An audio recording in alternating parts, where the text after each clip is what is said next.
Jackson told Oprah he suffered from a rare skin disease. If you believe the fact that he, that he has this congenital skin condition and that's why he's so white, then fine. But a lot of people think that he has bleached his skin.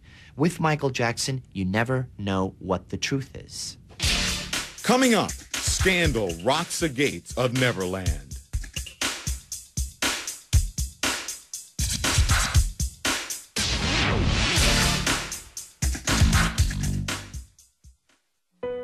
What can you be sure of in times like these?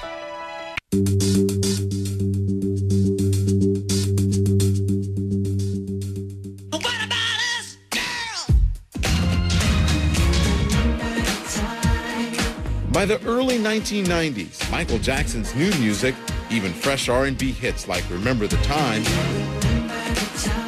couldn't come close to the phenomenon he had created with Thriller. Nothing was the same after Thriller. It was his greatest blessing, but I think also his biggest curse. Even though Jackson couldn't replace his earlier success, he never stopped innovating. Record producer Ronnie Jerkins worked with Jackson.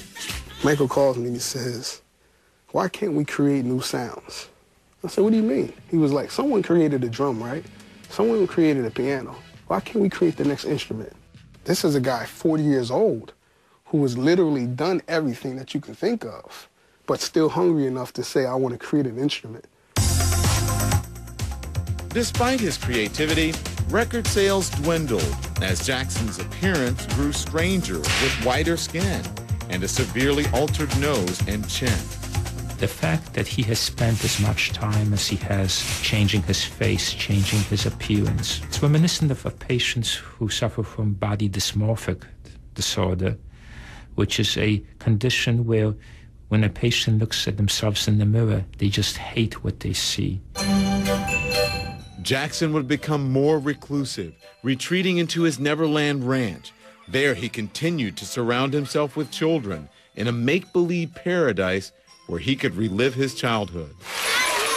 He repudiated the adult world. For him, it was a world of betrayal. But in 1993, disturbing allegations surfaced concerning Jackson's association with children. A 13-year-old boy filed a lawsuit accusing the singer of sexually molesting him. Jackson vehemently denied the accusation on national TV. I ask all of you to wait and hear the truth before you label or condemn me.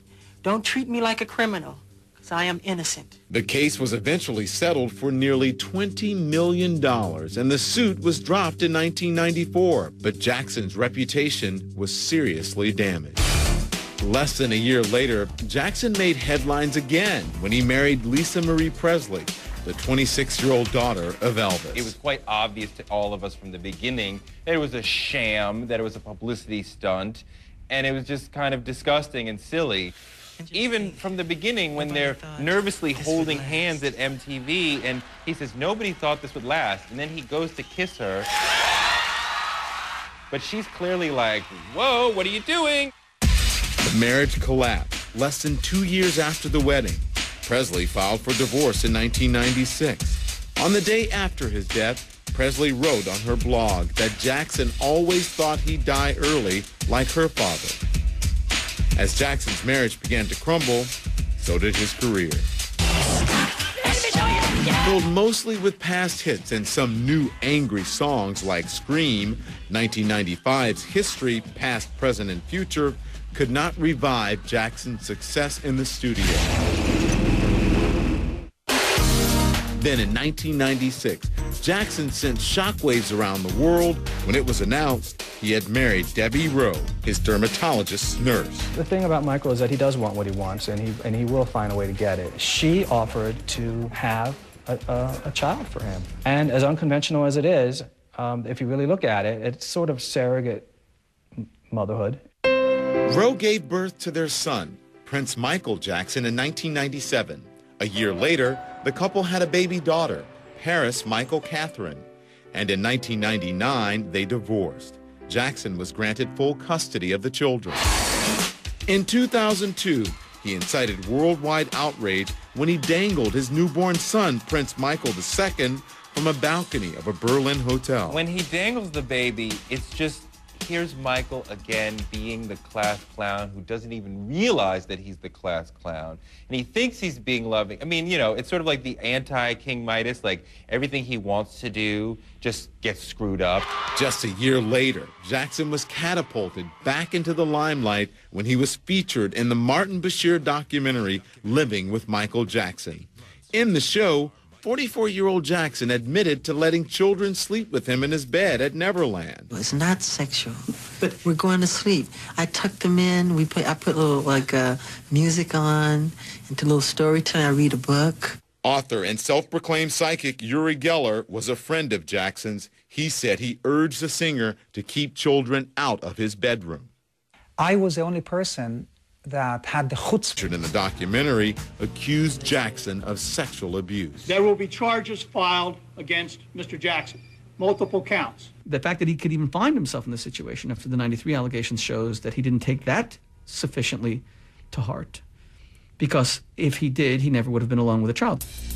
Although Jackson denied the abuse allegations, he was arrested and charged with 7 counts of child molestation. In 2005, Michael Jackson would go to trial and face, perhaps, the toughest 6 months of his life.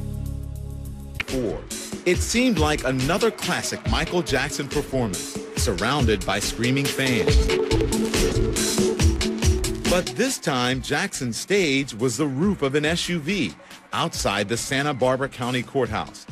After nearly a decade of being suspected of child molestation, the king of pop was about to face the music. I was trying my best to get him down. I knew it wouldn't look right. I knew it wasn't appropriate. Ben Brofman was one of Jackson's attorneys. I recognized that, you know, this is Michael Jackson. He's a 12-year-old superstar with thousands of people shrieking and screaming. He was trying to not affect the legal proceedings in any way. I think he was responding to his fans by at least showing them his face. CNN's Jeffrey Toobin was in the courtroom. This was certainly the most bizarre criminal trial I ever saw. Every day, Michael Jackson showed up in one of his Captain Crunch outfits, and he just didn't look like anyone else you'd ever met. Michael Jackson was officially charged with 7 counts of child molestation and several other felonies.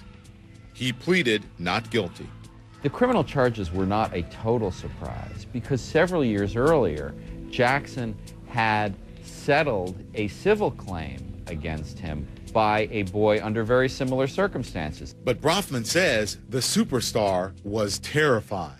We were alone in a room, and it was the first time I really had an opportunity to be completely alone with him, because in all other meetings there were a whole entourage present. There were dozens of lawyers and bodyguards and assistants, and without warning, he just broke down and began to sob, and we were sitting very close, and he actually collapsed on my shoulder, and he was sobbing. It would take a year before a jury was seated and the trial began. The circus surrounding the trial seemed more than Jackson could bear. The superstar seemed to be fading in front of the world's eyes. He was emaciated. He didn't exchange words with his lawyers very often. And as the trial progressed, he got weaker and weaker, including that one bizarre day when he called in sick and the judge said, "Come in anyway," and Jackson showed up in court in his pajamas. It was March 10, 2005, the second day of testimony by Jackson's teenage accuser. I feared for Michael Jackson, not that the trial was going to end badly, but that something would happen to Michael. When I saw that spectacle, I realized that my concerns about his frailty, about his physical issues and emotional instability were even more well-founded. It took a terrible toll. No comment. Thomas Mesereau was Jackson's lead defense attorney, walking Jackson into the courtroom nearly every day. And I think this trial and this entire case took a terrible toll on him emotionally and physically. Were you worried that he might not make it? I was on occasion. Sometimes he would call me at 3 in the morning crying, terrified about what would happen to his children. On verdict day, he looked like death warmed over. It was just sad. His cheeks were sunken in. He could hardly smile. He looked horrible. It was June 13, 2005. After more than 2 months of testimony, 135 witnesses, and 7 days of deliberation, the jury reached a verdict. Followed by news helicopters and a convoy of cars, Jackson rushed from Neverland Ranch to the courthouse.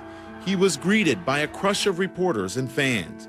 It was a kind of attention and screams he was accustomed to, but his face was expressionless. The people of the state of California, plaintiff versus Michael Joe Jackson, defendant, not guilty of a lewd act